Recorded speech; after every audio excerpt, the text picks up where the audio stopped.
Saúde! Estamos de volta. Nosso programa Saúde e Bem-Estar de hoje está falando sobre um tema importantíssimo. Na verdade, está fazendo uma pergunta. Será que a pandemia já acabou? A gente conversou com a doutora Raquel Bandeira, que alertou sobre a verdade evidente. Claro, a pandemia ainda não acabou e a gente precisa se proteger com a vacina, se proteger com a máscara, se proteger também com vários outros fatores que implicam na nossa vida social. E é sobre isso que a gente vai falar agora, sobre o impacto da pandemia na nossa saúde mental. A gente tem aqui mais uma vez a querida amiga psicanalista, palestrante Bárbara Villani, que vai nos orientar mais uma vez sobre o processo de uma jornada que a gente enfrenta, né? De ter resiliência para encarar esse período que não deixa de ser transformador, né? Bem-vinda, Bárbara. Obrigada. Alegria ter você mais uma aqui. vez. É que a gente estava conversando tanto antes que, poxa vida, a gente precisa apresentar a Bárbara para o nosso telespectador, para a nossa telespectadora. Então, bem-vinda. Muito obrigada mais uma vez pela oportunidade. É um processo de transformação que a gente, olhando pelo retrovisor, curto ainda, né? Se a gente olha para trás e vê que, eu acho que não tem ninguém que não tenha tido um momento de transformação de 2020 para cá, né, Bárbara? Eu falo que se tem alguém que não passou por nenhum tipo de transformação, dificuldade, enfrentamento nesses últimos 2 anos, eu quero estudar essa pessoa. Essa pessoa tem um problema e não é Covid. Não, exatamente. Os impactos foram muito grandes, né? No início, durante, estamos no durante, mas estamos num durante mais tranquilo, né? Eu acho que aquele susto, assim, emocional já passou, mas que as pessoas ficaram até entorpecidas, né? E agora a gente vê os impactos na vida. A gente está vendo esses impactos em várias fases de vida, várias idades, várias faixas etárias. Você falou isso, uma coisa quando você falou das faixas etárias, a primeira coisa que eu pensei foram nas crianças. A gente pensa, né, a criança, na verdade, a neuroplasticidade da criança é muito maior que a nossa. E elas acostumam mais rápido, elas se habituam mais rápido e aprendem mais rápido. Mas os impactos foram muito tristes, assim, de socialização, de alfabetização, né? E aquelas crianças que estavam passando pelo processo de alfabetização nesse período ficaram muito prejudicadas, né? E agora, para voltar, a socialização tem sido um impacto também, né? Porque tem crianças que parece que não se lembram, né? Porque a memória também é um pouco mais curta, né? Assim, parece que elas não se lembram do que era escola, do que era. Então, isso é muito triste, né, com as crianças. Mas em os adolescentes, né? A fase da adolescência que todo mundo, né? Os adolescentes esperam para viver muitas coisas, né? São mais impulsivos, foram muito impactados também. De forma geral, Fernanda, assim... E você acha que a gente vai ainda, observando isso, né? Você falou uma coisa muito importante, uma criança aí de 6 a 8 anos, né? Pegando aí 2 anos importantes na transformação, de educação dessa criança, é esperado que ela evoluísse ali muito, muito positivamente para a alfabetização. Esse processo não aconteceu ali como deveria acontecer. Não. E aí, pegando a criança, pegando o adolescente, pegando nós adultos, a gente tinha uma expectativa de evolução nesse período que não aconteceu. A gente vai sentir isso mais tarde, a gente já está sentindo isso, o peso desse não acontecido durante a pandemia? Eu acho que a gente sentiu no momento do susto, né? Estamos sentindo e ainda vamos sentir lá na frente. Os impactos agora, depois de, vamos falar assim, tem 2 anos, né? Os impactos já são grandes, mas eu acho que ainda vai ter coisa pior. Acho que vai. São muitos, nos casos de adulto, né?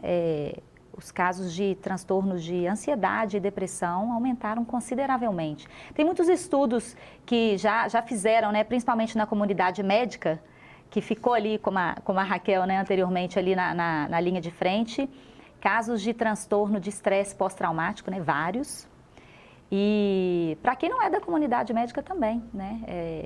São muitos casos de ansiedade e depressão, principalmente. E tem uma questão que a doutora Raquel falou muito bem também sobre ela, Bárbara, que chega uma hora que as pessoas já não aguentam mais nem ouvir falar de pandemia, falam, não, eu cansei, minha cabeça não aguenta mais ouvir falar, mas isso não adianta, né? Isso não adianta com relação ao vírus e ao comportamento do vírus. E às vezes as pessoas acabam com uma rebeldia sendo expressada no próprio comportamento social. Exato. Elas ficaram reprimidas, né, muito tempo e agora elas querem extravasar, né? É isso que a gente vai ver. Durante o período, né, muita gente se deprimiu por vários motivos. A depressão, ela, vamos falar assim, quando o luto, né, vivido assim na depressão, tem muita gente que perdeu o trabalho, tem muita gente que perdeu pessoas próximas, tem muita gente que perdeu tudo na vida, que não, né, como perdeu o trabalho, não tinha, enfim, processos depressivos assim, foram desencadeados e para conseguir voltar isso tudo, né, precisa de uma readaptação de vida, de hábitos, de tudo, né? Isso tem muito a ver também com alguns casos que eu vi, principalmente de TOC, transtorno obsessivo compulsivo, que foi um tipo de... o TOC está dentro dos transtornos da ansiedade, que piorou muito depois da pandemia, até por conta dessa necessidade da higienização. Aquelas pessoas que já tinham aquela tendência ali, até pioraram muito, né? Aquele pensamento, porque o TOC ele é formado por duas etapas, assim. Uma que é o pensamento obsessivo, seguido pelo comportamento compulsivo. O pensamento obsessivo é você pensar, esse pensamento ele é necessariamente intrusivo, negativo, repetitivo e nem sempre ele tem muita lógica racional, no sentido assim, se eu não lavar minha mão aqui 3 vezes, minha mãe vai morrer. Não tem muita lógica entre uma coisa e outra, né? E aí ele lava a mão 3 vezes e aí ele pensa assim, não, mas será que eu vou precisar lavar mais uma? E lava mais, e lava mais. E ele não consegue controlar essa impulsividade. Então, de fato, existe uma necessidade maior de higienização, né? Só que isso foi mais um fator externo para piorar a situação, entendeu? E não faltaram fatores externos, né, Bárbara? Todos. Agora, é o seguinte, na vida social de todo dia, é muito comum a gente encontrar pessoas que estão se comportando como se não tivesse mais pandemia, né? Tem um grupo muito claro, assim, de pessoas, acho que você que está acompanhando a gente aqui agora, deve conhecer, ou talvez você se comporte assim, não tem mais, vamos lá, beleza, balada, vamos embora, ok. Mas tem um outro grupo que se comporta exatamente como no início de 2020. Eu vou, mas máscara de astronauta, roupa ali, 4 máscaras. Tem esse grupo que está muito preocupado, um grupo que não está nem um pouco preocupado. Como é que você vê a convergência disso?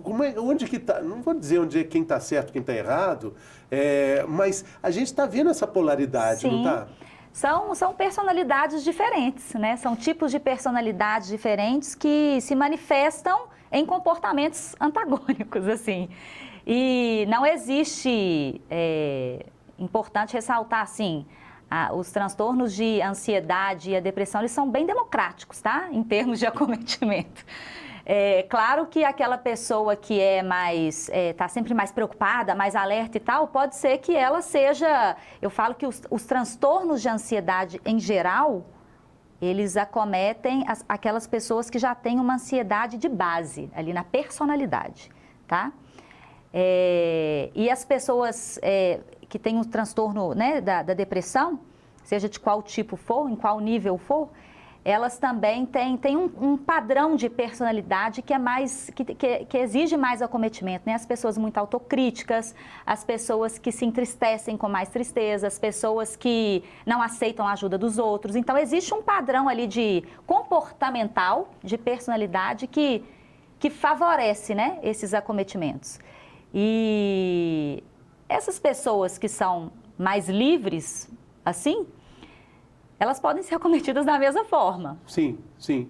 E outra coisa, às vezes essa liberdade pode ser apenas uma carapuça ali, pode ser só uma máscara. Não é liberdade a palavra, é expansividade. Existem pessoas alegres, bem-humoradas e deprimidas também, vítimas dessa pandemia emocional da Covid. Sim, existe, como eu falei, a pandemia foi para todo mundo e os transtornos são democráticos.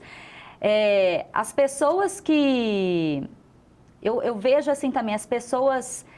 Parece que elas estão tendo aquele momento ali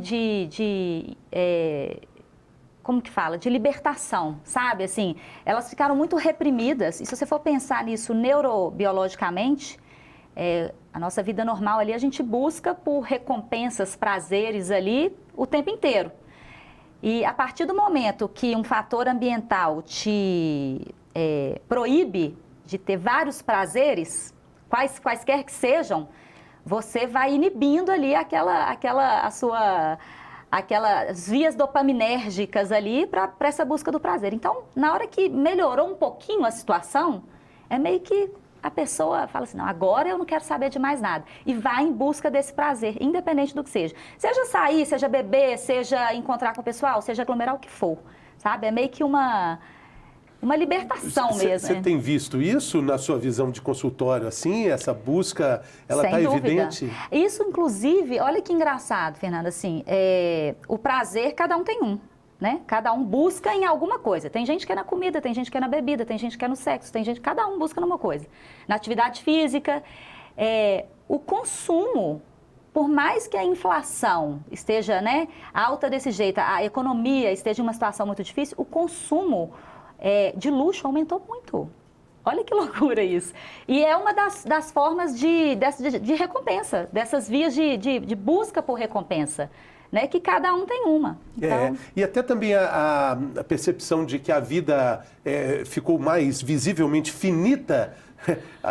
A poupança para quê? Se a vida é finita, sempre foi, né? Exato, mas agora ficou mais evidente ali, né? Então agora eu vou aproveitar tudo de uma vez só. Tudo que eu puder fazer, eu vou fazer agora. Agora, dentro dessa sua perspectiva de que as pessoas buscam, né, de forma muito enfática esse prazer, essa liberalidade que ficou reprimida nesses últimos 2 anos, mesmo que sejam brandas nesse momento, essas medidas protetivas, como não pode entrar no transporte público sem máscara, a gente precisa também lavar as mãos sempre, tudo isso para evitar o contágio, né, do coronavírus, isso acaba também afetando o emocional das pessoas? Sem dúvida, porque as pessoas, elas não aguentam mais, assim, são relatos, tá, que eu escuto assim, eu não aguento mais seguir esse tanto de regra, chega, né, chega um ponto que a pessoa satura mesmo, né, porque foi muito estresse ao longo desses 2 anos, de todos os gêneros.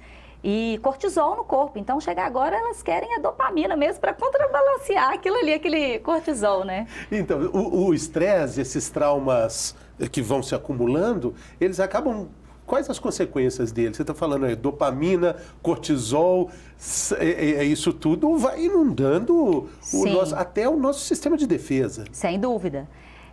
O estresse crônico, né, que é um nível alto de cortisol, principalmente, no organismo, ele predispõe a pessoa a transtornos depressivos, a depressão, né? Aquela pessoa que passa por um estresse de, vamos colocar aí, no mínimo ali de 3 meses a 1 ano, assim, diariamente, crônico, que é, por exemplo, os médicos, né, que viveram nesse período aí, aquele estresse agudo diário. E as pessoas em geral, aquele estresse, aquele medo, aquele estresse, isso tudo gera cortisol. Então, isso neurobiologicamente predispõe as pessoas à depressão. Exatamente. A depressão. E é uma roda, né? É um ciclo vicioso. Outro dia eu estava vendo uma reportagem falando assim, os alimentos que acabam sendo mais propícios, que combinam mais com cortisol. Adivinha, milkshake, sanduíche, comida gordurosa. Mas por quê? Porque são tudo isso que você falou, que é açúcar, gordura e tal, ajuda, né, na produção é dopamina no cérebro. O nosso cérebro, ele tem um sistema de recompensa, que são as vias dopaminérgicas. E toda vez que como eu falei, cada um busca uma coisa. Então, a comida gera isso, dopamina, o neurotransmissor da motivação. Quando você tem dopamina, você tem mais motivação para buscar aquele prazer, seja o hambúrguer, o milkshake, o que for, droga, bebida, o que for, sexo, jogo, e aquilo é recompensado, né? Ou seja, a alimentação, vamos colocar assim, inflamatória, que é isso tudo. Que é a obesidade, que é isso processo de inflamação de praticamente todas as células do corpo. Exato. Ajuda também, né? Assim, favorece Sim. os quadros de... Tanto é que o Brasil é um dos países do mundo que mais engordou. Parece que 30% a 40% da população ficou mais obesa durante a pandemia. A roda girando. E é aquilo, se ambientalmente, né, você é restrito e você não consegue ter outras vias de busca de prazer, você estava preso dentro de casa durante um período muito, muito forte, né? E durante algum tempo mais relaxado. Mas você vai buscar o prazer aonde dentro de casa? Comida. É o principal ali, né? Os adictos tiveram problema durante esse período, né? Sim, sim. Outro dia eu vi uma charge bem interessante dizendo assim, gente, eu tô doido para os bares voltarem a abrir para eu beber menos. Porque... Porque é o que ficou mais fácil ali, foi bebida alcoólica e comida, né? Porque você pensa, algumas dessas vias de recompensa para muitas pessoas é atividade física, por exemplo. Porque gera dopamina do mesmo jeito. As academias fecharam. Nem todo mundo tem possibilidade de fazer em casa ali, tem academia em casa e tal, né? A grande maioria da população essas não. Notícias de que, tipo, na Espanha, um cara conseguiu completar uma maratona na varanda da casa deles. Isso me deixava mais triste ainda. Cara, ele correu a maratona na varanda de casa, indo e voltando. Imagina, então, todo mundo tem essa persistência, né? Então o isolamento social de forma geral, né, não ter que ficar dentro de casa, inibiu as pessoas de fazerem várias coisas e essa busca por prazer foi dentro de casa. Agora, na sua opinião, Bárbara, como é que a gente pode criar esse espírito de resiliência que a gente, de certa forma, internalizou nesses últimos 2 anos para enfrentar esse momento agora, que ainda tem, como a gente disse com a doutora Raquel, mais perguntas do que respostas, né? Paciência, humildade e tolerância. Aí seu paciente vai dizer, doutora, eu não aguento mais ter paciência. Mas não tem o que fazer, da mesma forma que não tinha antes, né? Não tem o que fazer. A gente tem que se adaptar a novos hábitos mesmo, né? A gente tem que pensar que agora a gente tem possibilidade de fazer um pouco mais coisas, né? A vida da maioria das pessoas já voltou ao normal, assim, em termos de trabalho, assim. E a gente tem que se adaptar com o que a gente tem. É um processo de reconstrução, né? Que exige uma nova perspectiva, novos olhares, né?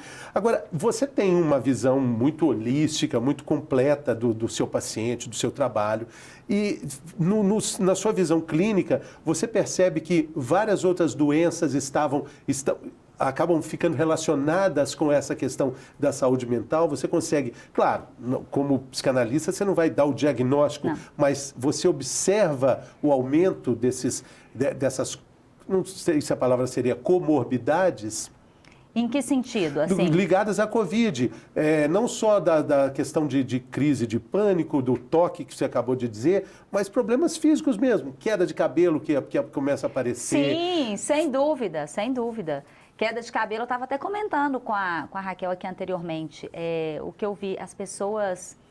sequela de cansaço, né? Cansaço, as pessoas chegam ofegantes, assim. E existem doenças que estão muito ligadas ao emocional e acabam que são negligenciadas. Psicossomáticas. Tipo, infecção urinária, por exemplo, que tem muita ligação com o emocional. Asma, por exemplo, também. Sim. Existem umas teorias aí, né, da psicossomática que a grande parte das doenças, ela tem doenças físicas têm uma explicação psicológica para elas, né? Que quando a doença se manifesta no corpo de forma física, porque ela já estava ali na sua mente, no seu emocional há algum tempo e você negligenciou. E quando o sintoma ele vem para o corpo, a gente tende, Fernando, a se revoltar contra aquele sintoma. Seja ele um resfriado, uma gripe igual vocês estavam falando antes, ou um câncer, tá? A gente tende a se revoltar contra ele. Mas o sintoma físico, ele é a manifestação mais honesta de nós mesmos. Então, quando o sintoma físico chega, é meio que ele falasse assim, eu tentei te avisar. Está me vendo agora? Eu tentei te avisar de várias formas. Olha isso que aconteceu, olha isso que aconteceu. E agora eu escancarei, agora eu estou aqui. E aí, o que você vai fazer com isso? E aí, o importante que eu vejo, né? Eu vejo os relatos de cunho emocional dos meus pacientes, né? Na verdade, aquela doença ali, ela já estava ali emocionalmente. E agora ela se manifestou. Tem que tratar o sintoma. E a medicina está aí para isso. Graças a Deus, cada dia mais avançada, né? Que bom.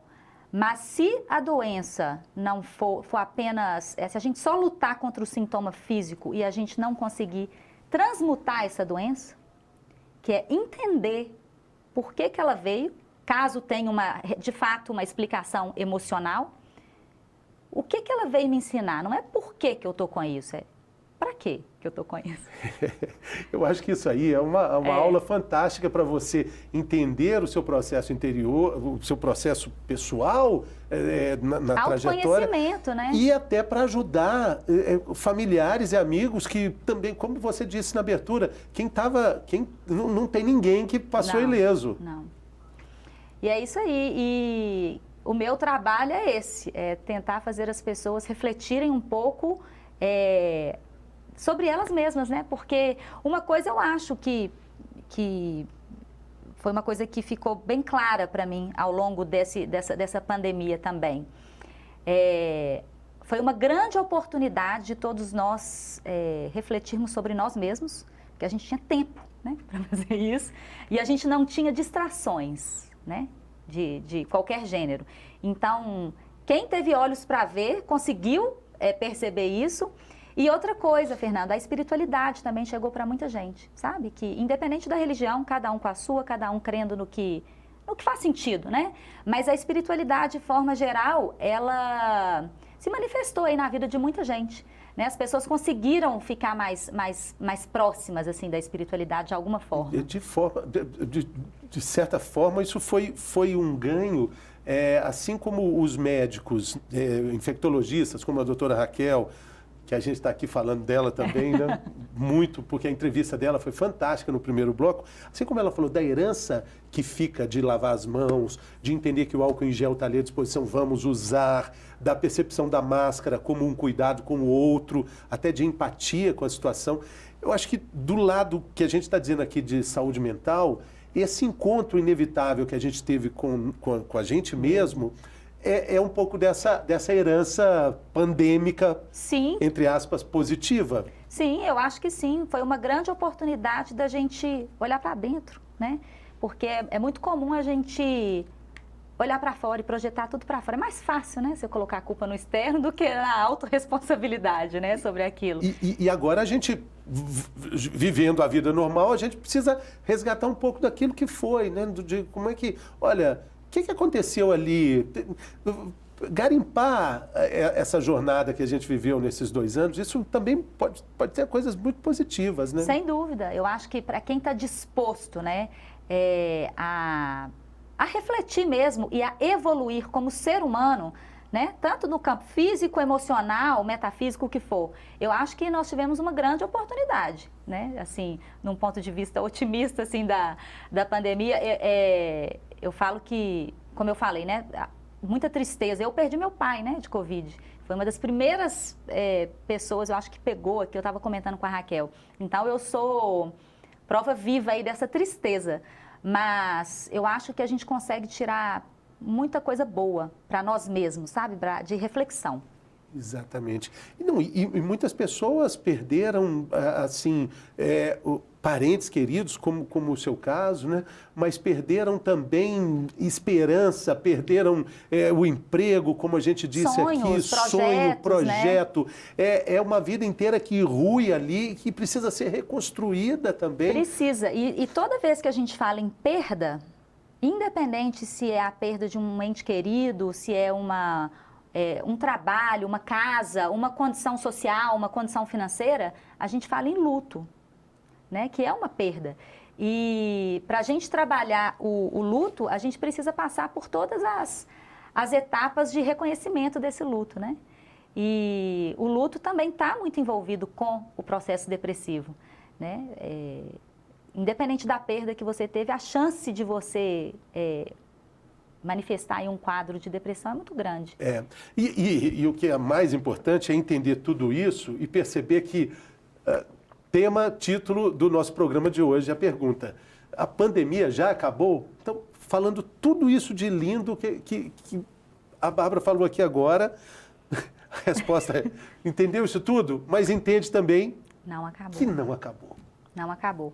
E a gente ainda vai conversar bastante sobre isso aí dentro do consultório, né, o que for, né? E quem sabe algum dia, espero eu, que a gente fale assim, você lembra quando aconteceu a pandemia lá atrás, que a gente possa falar isso, né? Como assim, um passado, né? Como um passado bem remoto. E assim. como isso impactou relacionamentos, né? Porque muitos casais se separaram, né? Muitas pessoas entraram na pandemia num momento assim que elas estavam buscando conhecer uma nova parceria, novas possibilidades de relacionamentos. Isso acabou sumindo, né? E agora isso retoma, mas de um jeito com regras muito diferenciadas, né? Ao longo da pandemia, eu escutei relatos do tipo, Bárbara, como que eu pude ter casado com essa pessoa? Eu só conheci ela agora, dentro de casa ali preso. Relatos do tipo, eu não imaginava que a minha esposa era tão maravilhosa com meus filhos, eu nunca dei banho nos meus filhos.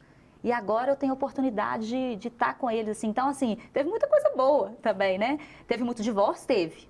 Eu lembro que teve uma pesquisa do Colégio Notorial que em de maio a setembro de 2020, 54% de aumento de divórcio. Então, é considerável, né?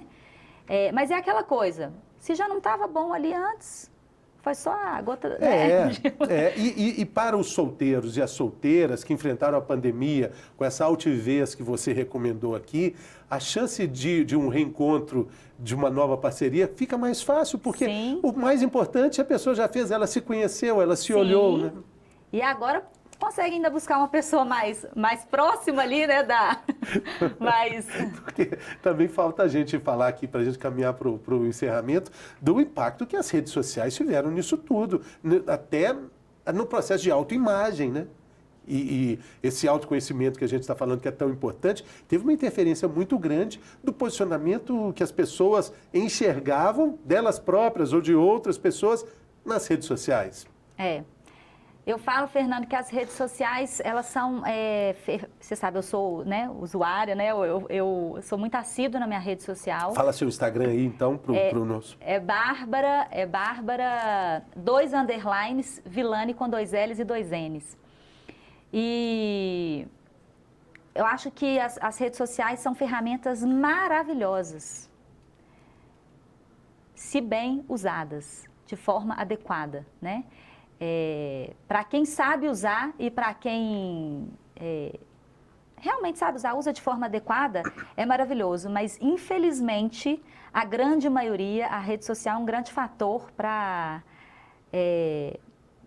ajudar na depressão, na ansiedade, em qualquer tipo desses transtornos mentais, sabe?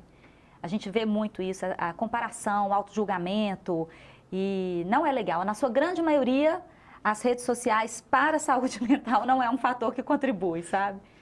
Contribui mais para aqueles outros problemas, né? Álcool, tabagismo, remédio para ansiedade. Acho que dá para você colocar na mesma frase. Álcool, tabagismo, remédio para ansiedade, Instagram. Redes sociais, Instagram, Facebook, não é? É tipo isso. Porque é um agente estressor. É um agente externo estressor.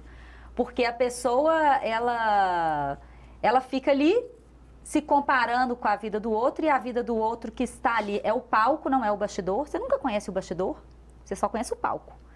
E você se compara com o palco do outro, o seu bastidor com o palco do outro. E a pior coisa para a autoestima é essa comparação, né? Então, não contribui nada. Pois muito bem. Eu acho que o que fica para nossa telespectadora que acompanha a gente até aqui, nosso telespectador também, o que fica de importante? Qual é o farol que a gente deve acompanhar nesse momento que a gente ainda não tem muita clareza? Vamos viver o mundo como se o mundo fosse acabar amanhã? Não. Vamos esperar o carnaval chegar, porque aí sim o carnaval vai ser maravilhoso aqui em BH? Ou enfim, ou nenhuma coisa nem outra? Sempre o caminho do meio, né? Eu sou a favor do caminho do meio, sempre. Agora, para deixar uma dica aí para a saúde mental de forma geral, para a gente seguir, né, com a saúde mental, apesar do termo mental se relacionar à mente, a saúde mental ela começa muito antes, né? Ela começa pela saúde física, pela saúde emocional e pela saúde espiritual. Não tem como eu falar de saúde mental se eu não falar de... Quando a gente vai construir, vou usar uma metáfora, quando a gente vai construir uma casa, a gente começa do pilar, a gente não começa do teto, né? E a saúde mental a gente começa dos pilares também. E quais são os pilares de uma vida emocional saudável?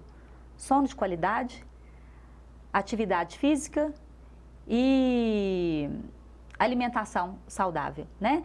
Se a gente conseguir regular isso daí, principalmente a qualidade do sono, já é meio caminho andado. Bons amigos também podemos colocar na lista? Socialização, sim, bons amigos. Bons amigos que te façam bons convites, né? Porque, amigo, a gente já falou aqui que para retomada de atividade física é muito bom você ter amizades que te chamem para fazer atividade física. Porque tem amigo que chama para ir para o bar, né? Exato.